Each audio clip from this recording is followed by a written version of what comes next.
Estamos viviendo en un tiempo incierto, pero Dios ha dado luz al mundo en su profecía. Prepárate para escuchar el programa Historias Proféticas del Mundo con Álvaro de la Cruz. Saludos. Invitamos a los que escuchen este programa y quieran ponerse en contacto con nosotros, dirigirse al WhatsApp más 57 321 296 59 56. Más 57 321 296 59 56. En esta ocasión arranca el período de la monarquía en Israel con los dos primeros reyes de su historia, Saúl y David. Este es el episodio 12.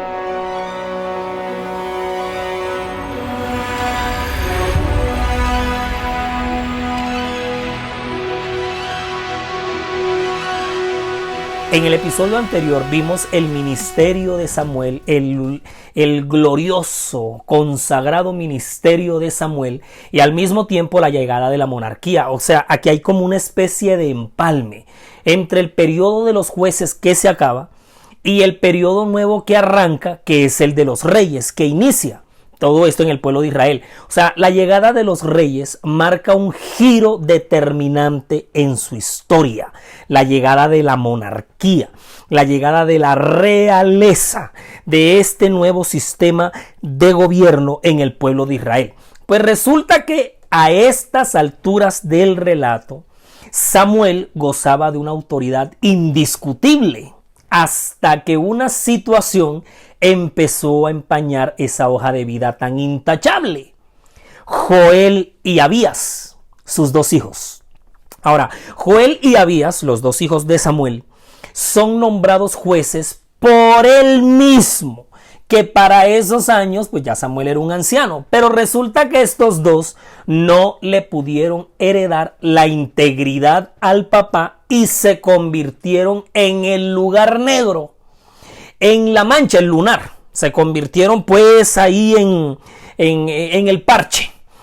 Pero no anduvieron los hijos por los caminos de su padre, antes se volvieron tras la avaricia, dejándose sobornar y pervirtiendo el derecho. Eso se dice de ellos dos en Primera de Samuel, capítulo 8, versículo 3. Bueno, resulta que el pueblo pues se quejaba de la corrupción de estos dos. Y la cosa trascendió tanto, la queja, la protesta del pueblo de Israel, llegó a niveles tales que el populacho protagonizó como una especie de primavera geopolítica. Y la principal exigencia era la del establecimiento de una monarquía. O sea, Israel quería un rey, así como todos los sistemas de gobierno de las naciones vecinas de toda esa región tenían rey. O sea, la petición, la exigencia va a salir del corazón del pueblo mismo. Y le dijeron: he aquí, tú has envejecido y tus hijos no andan en tus caminos. Por tanto, constitúyenos ahora un rey que nos juzgue como tienen las naciones. Primera de Samuel 8:5. ¿Qué tal esta gente? Pero también acá hay una cosa que admirar. La confianza de los ancianos en Samuel era tan grande que sabían que en ninguna manera era responsable por la impiedad de sus hijos. Razonaban que sería mejor pedir a Samuel que resolviera este asunto que ellos estaban demandando, que era preferible ir a él que esperar una confusión después de su muerte, cuando sus hijos posiblemente procurarían afirmar su propia autoridad. O sea, ellos como que preveían la cosa y decían: no, cuando Samuel el íntegro muera, el reino va a quedar bajo el juzgado de estos dos que, mejor dicho, están haciendo hasta para vender. Pero fue un craso error. Sí, señores, fue un craso error pedir que se estableciera una monarquía. Eso no debió pasar jamás. El gobierno del pueblo de Dios era teocrático. No se le olvide esa palabra nunca. Teocrático. Es decir, Dios era su rey y los fundamentos de su gobierno eran su ley y sus estatutos. La bendición y la prosperidad reinaría sobre ellos si se mantenían en fiel obediencia, lealtad y fidelidad a los principios revelados por Dios. Mira que así era la cosa. Pero a pesar de que Samuel intentó por todos los medios habidos y por haber que no se estableciera el sistema de gobierno de los reyes, porque el pueblo, aunque era anciano, ya les dije, aunque era anciano este hombre, el pueblo le consultó fue a él y no a sus corruptos hijos. Así hará el rey que reinará sobre vosotros. Tomará vuestros hijos y los pondrá en sus carros y en su gente de a caballo para que corran delante de su carro, y nombrará para sí jefes de miles y jefes de cincuentenas. Los pondrá a sí mismo a quedar en sus campos y 100 en sus mieses, y a que hagan sus armas de guerra y los pertrechos de sus carros.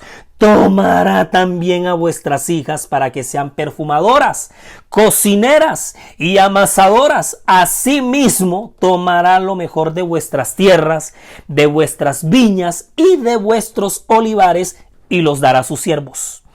Diezmará vuestro grano y vuestras viñas para dar a sus oficiales y a sus siervos. Tomará vuestros siervos y vuestras siervas, vuestros mejores jóvenes y vuestros asnos, y con ellos hará sus obras. Diezmará también vuestros rebaños y seréis sus siervos. Y clamaréis aquel día a causa de vuestro rey que os habréis erigido. Mas Jehová no os responderá. Ustedes saben dónde está esa tremenda advertencia y ese discurso profético que se fajó el viejo Samuel. Léalo, eso está en Primera de Samuel, capítulo 8, versículos 11 al 18. Oye, nada parecido, o nada diferente, a la advertencia que haría el mismo Dios hoy, con toda esta cantidad de gobernantes que han mandado en el mundo durante la historia. Oye, yo no sé a esa gente la verdad que les pasó, porque igual el pueblo exigió el nombramiento de un rey. Es decir, las advertencias que Samuel les estaba lanzando les entraron por un oído, y por el mismo oído por donde les entró, así también salió, porque ni siquiera hizo el recorrido para salir por el otro oído, por el otro extremo. A pesar de que Samuel les estaba advirtiendo todo lo que el rey, en la corrupción de su corazón, iba a hacer con este gobierno que ellos estaban pidiendo, solamente envidiando la dinámica gubernamental e imitando la dinámica geopolítica de los pueblos circunvecinos, esta gente de todas formas pidió rey. En aquel día le figuró a Samuel nombrar al primer rey de Israel por mandato mismo de Dios, pero con las instrucciones que él mismo le revelaría. Fíjate, aquí hay algo bastante interesante y curioso. Dios había dicho años antes, mediante Moisés, que llegaría un tiempo cuando el pueblo pediría un rey como todas las naciones vecinas lo tenían. Señores, échale un vistazo, eso está en Deuteronomio 17:14. Del 14 en adelante, léaselo, repáselo. Quizá los ancianos citaban virtualmente este texto como una excusa para su pedido. Evidentemente el plan de Dios era que Israel fuese distinto de las naciones circunvecinas, y a través de los siglos desde el Éxodo, de acuerdo con ese principio, los había protegido y los había guiado por medio de los jueces.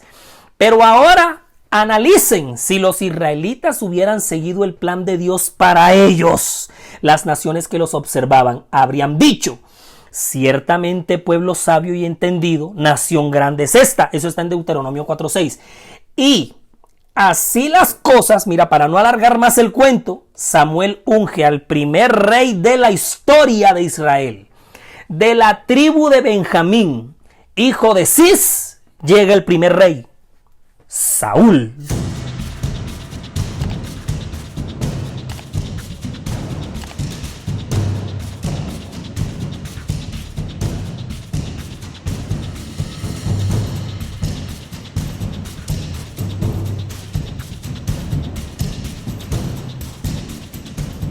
Todo nuestro contenido está disponible para reproducir y descargar desde nuestras cuentas, canales y perfiles, desde las redes sociales, sitio web y plataformas. Usted nos encuentra en todos lados como La Historia Profética del Mundo, en Spotify, Google Podcast, Facebook, Instagram y TikTok.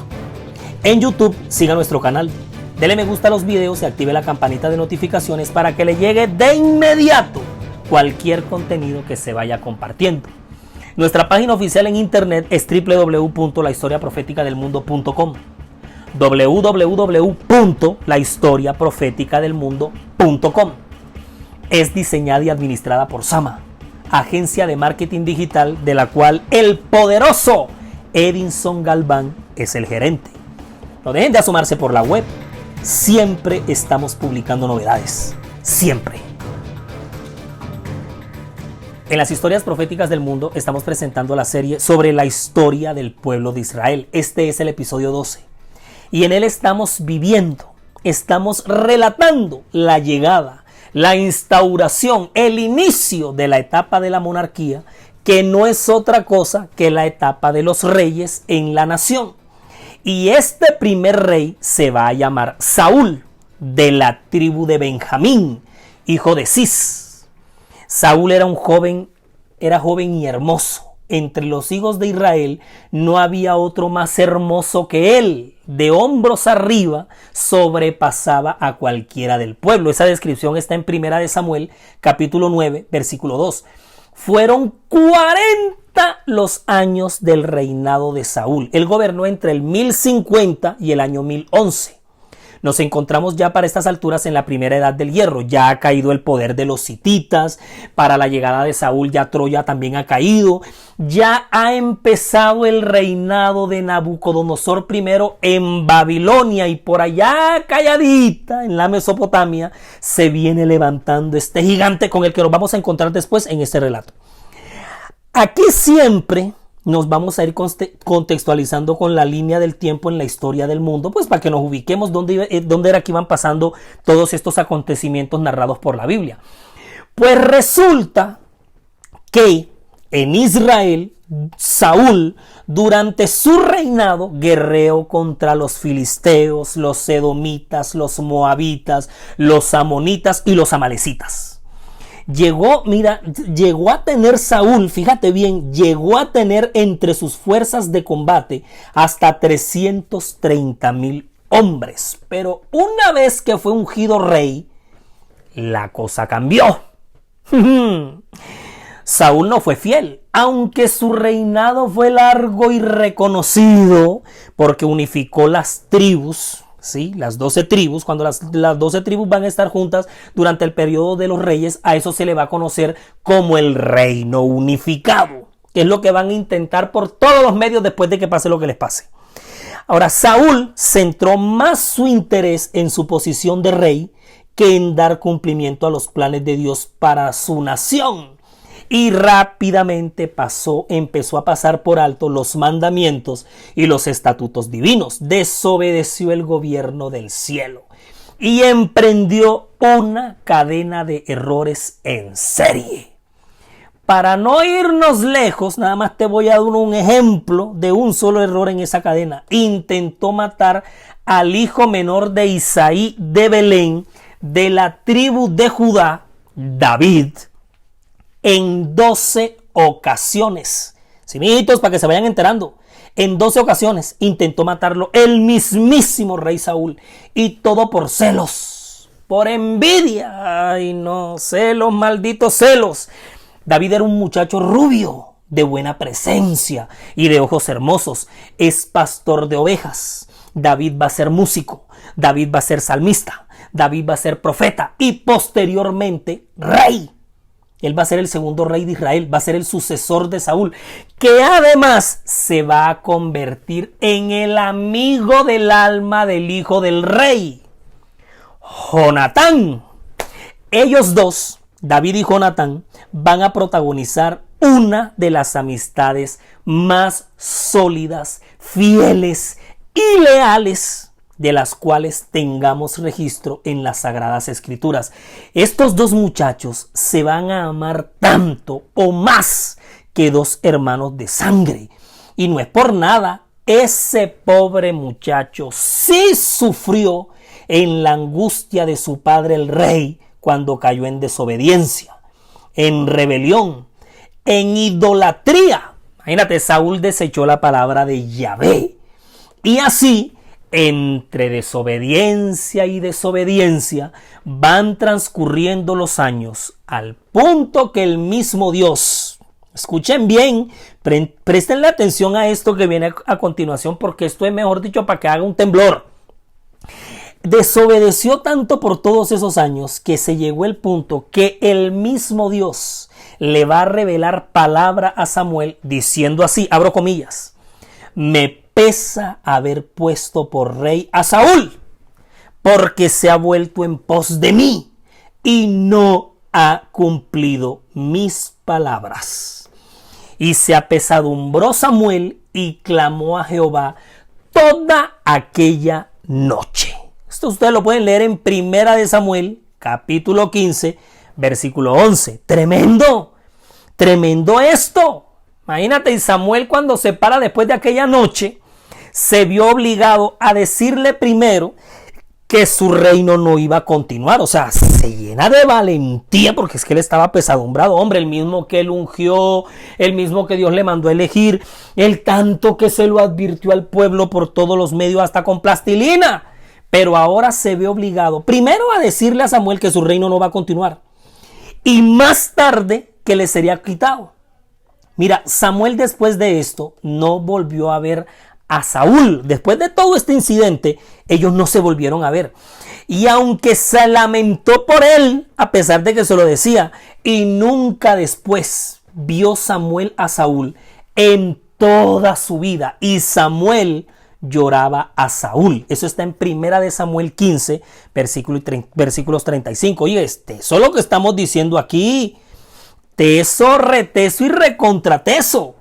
Ahora, luego, por orden de Dios, Samuel cumplió la peligrosa tarea de ungir a David como rey de Israel, aunque Saúl todavía estaba en pleno ejercicio de sus poderes. No se acuerdan, no se olviden de eso. La unción de David como nuevo rey de Israel está registrada en Primera de Samuel, capítulo 16, en todo el capítulo. Pero fíjate que después de este ungimiento, y David siempre va a respetar a Saúl, siempre. Para él va a ser el ungido de Jehová. El rey de Israel tuvo incluso oportunidad de matarlo y no lo hizo, porque él no iba a tocar al ungido de Dios. Después de este ungimiento, el Espíritu de Dios se apartó de Saúl y empezó a atormentarlo un espíritu malo. Y es cuando los criados de Saúl le aconsejan que se busque a alguien que sepa tocar el arpa para que al interpretarla consiga alivio, y al que encuentran idóneo para tocar el arpa es al ungido David. Ahora, David cumple su oficio, logrando así que este espíritu malo se retirara. Pero inmediatamente, cuando pasa esto, se juntan los ejércitos de los filisteos en Soco de Judá para hacer guerra contra los israelitas, a quienes les lanzan un tremendo desafío. Envían al campo de batalla al gigante Goliat, ¿se acuerdan? Ahora, este gigante reta a los israelitas, y es cuando ocurre una de las hazañas más épicas de este pueblo. El jovencito David enfrenta al gigante Goliat y con una piedra lanzada desde una honda hiere de muerte al filisteo, a quien finalmente David decapita, y todo el pueblo lo ovaciona. David se baña de gloria, y es cuando Abner, el general del ejército, lleva a David ante el rey Saúl. Y llegando ante su presencia, levanta en alto la cabeza ensangrentada de Goliat, que todavía llevaba agarrada con su mano, al tiempo que le pronuncia las siguientes palabras: yo soy hijo de tu siervo, Isaí de Belén.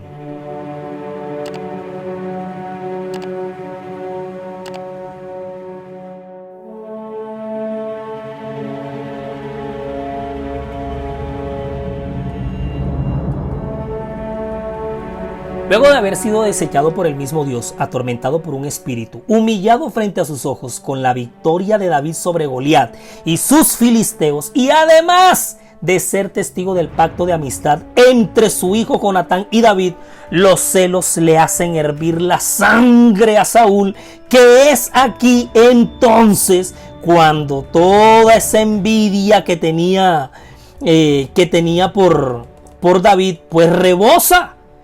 Aquí es precisamente, aquí sí, emprende contra David una tremenda persecución. A David le toca refugiarse temporalmente junto a Samuel, quien poco tiempo después de esto, después de que pasa esto, el anciano profeta fallece. Y David huye como fugitivo al desierto del sur de Judea. Cuando el profeta Samuel murió, se juntó todo Israel y lo lloraron. Mira, es que después de Moisés, tan solo podemos comparar casi cercano a Samuel con Moisés. Y todo Israel lo lloró. Saúl se obsesionó tanto en perseguir a David que descuidó sus responsabilidades como rey de Israel. Lo tenía identificado como su enemigo. Bueno, esa circunstancia fue aprovechada por los filisteos porque empezaron a invadir los territorios de Israel, empezando a tomar algunos, y le entró el desespero a Saúl por saber qué iba a pasar con sus terrenos, con su reinado, mejor dicho. Andaba atormentado, estresado, y es en medio de este estrés, de este tormento, que cae la gota que rebosa la copa. Saúl toca fondo entrando en terreno oscuro, terreno prohibido, y es precisamente en este punto en el que estamos en 1 Samuel 28. Ya Samuel había muerto y todo Israel lo había lamentado y le habían sepultado en Ramá, su ciudad, y Saúl había arrojado de la tierra a los encantadores y adivinos. Se juntaron pues los filisteos y vinieron y acamparon en Sunem. Y Saúl juntó a todo Israel y acamparon en Gilboa. Y cuando vio Saúl el campamento de los filisteos, tuvo miedo y se turbó su corazón en gran manera. Y consultó Saúl a Jehová, pero Jehová no le respondió ni por sueños, ni por Urim, ni por profetas. Eso está en 1 Samuel capítulo 28, versículos 3 al 6. O sea, este hombre era grave, pero grave, bien grave, recontra, hiper, mega, ultra grave. Pero claro, si hacía rato que se había apartado del camino de Dios y ahora era un espíritu malo el que lo atormentaba. Mira que Saúl consultó a Dios y Dios no le respondió por ninguno de los canales que usaba para comunicarse. Dios no se le manifestaba ni por un lado ni por el otro. Y eso lo que nos está diciendo era que la condición espiritual era bastante grave. Muy grave. Lo que estaba pasando aquí con el líder, con la cabeza, con el rey, era serio. Porque el Dios del universo, que ama revelarse, que se goza en revelarse, en mostrarse. Pero bueno, en medio de todo, Saúl también hace algo loable. Había arrojado de la tierra a los encantadores y adivinos. Pero este hombre era una caja de sorpresas, porque hace esto y con las que sale, dijo a sus criados: buscadme una mujer que tenga espíritu de adivinación para que yo vaya a ella y por medio de ella pregunte. Eso está en 1 Samuel 28:7. Aquí es donde la cosa pasó de mal a peor. Saúl entró finalmente en el terreno que nunca debió entrar. Esa fue la cereza del pastel, la gota que rebasó la copa para su inevitable autodestrucción: consultar al pitón, espíritu malo. Ahora, véase la serie del espiritismo. ¿Se acuerdan? La serie que publicamos aquí. Vaya específicamente al episodio 8 que se titula Saúl y la pitonisa de Endor. Ahí está todo este rollo bien explicado y su fatal desenlace. Saúl se suicida en medio de una pelea contra los filisteos en el monte de Gilboa, donde además mueren también asesinados su escudero, todos sus varones y los 3 hijos de Saúl: Aminadab, Malquisúa y Jonatán, grandísimo amigo y hermano del rey David. Mientras todo este horror sucedía, David por su parte seguía bañándose de gloria, derrotando a los amalecitas. Con esta aterradora masacre cierra el libro de Primera de Samuel en su capítulo 31. Cuando David se entera de todo esto, ¡ay, santo Dios!, cae en una profunda depresión y lamento, principalmente por la muerte de su gran amigo Jonatán. Y después de esto es proclamado como rey en Judá, mientras que en el resto de Israel, Abner proclama como rey a Isboset, hijo del difunto Saúl, siendo de 40 años, pero fueron vencidos en Gabaón 2 años después por los hombres de David, quien gobierna desde Hebrón toda la casa de Judá. David tiene 6 hijos en Hebrón, su primogénito va a ser Abnón, pero le van a seguir Quileab, Absalón, Adonías, Cefatías e Itream, y es en el mismo Hebrón donde David pacta con Abner, quien finalmente caerá asesinado a manos de Joab, y luego Isboset. Y es así como David, a la edad de 30 añitos, era un pollo, era un chibolo, era un muchachito, era un pelao. A la edad de 30 años, David es proclamado garotinho, dicen también en Brasil. Es proclamado, garçon en francés. A los 30 años David es proclamado definitivamente rey sobre todo Israel en el año 1011 a.C. Y lo será por 4 décadas, imagínense ustedes, hasta el año 970. Y lo primerito que hace David en su reinado, escuchen bien, es tomar acción como la fortaleza de su reino en lugar de Hebrón. Y aquí arranca la mega importancia de la ciudad de Jerusalén, señores, porque estamos hablando de Jerusalén, Sión, la ciudad de David, para él. Sí, señores, la ubicación de Jerusalén le resultaba a David más ideal que Hebrón. Ojo, Jerusalén, ciudad de David. Pero todavía los jebuseos ocupaban y poseían Jerusalén. Y aquí llega David, inaugurando su reinado con su primera victoria, el desalojo de los jebuseos de Jerusalén y la investidura de esta gran ciudad como la sede de su gobierno. Y ahí, en Jerusalén, David va a tener a sus siguientes hijos: Samúa, Sobab, Natán, Salomón, Ibar, Elisúa, Nefeg, Jafia, Elisama, Eliada y Elifelet. Y después de tantos años, el arca de la alianza es trasladada a Jerusalén. Aquí es donde ocurre la fatídica muerte de Usa, ¿se acuerdan? Mientras se hacía este traslado. Obed-Edom había guardado y custodiado el arca en su casa por 3 meses, hasta que finalmente el arca llega a su destino final, donde la vamos a contemplar hasta cuando desaparezca del mapa en la toma de Babilonia años más adelante. Los hechos y hazañas que sucedan aquí durante el próspero e inolvidable reinado de David en Israel son los que vamos a ver en el próximo episodio, que es uno de mis favoritos, uno de los más esperados y ansiados, porque vamos a ver la llegada de Salomón y con él la construcción en Jerusalén del grandioso templo. El maravilloso templo en torno al cual se originarán muchísimas situaciones de índole religioso, profético y geopolítico que sobreviven hasta el día de hoy. No se descuide y no olvide buscar para el próximo capítulo sentarse en la tribuna preferencial, en la VIP, porque vamos a ver la construcción y la ceremonia de investidura, la dedicación del templo de Jerusalén bajo el liderazgo del rey Salomón. Resumimos y nos fuimos.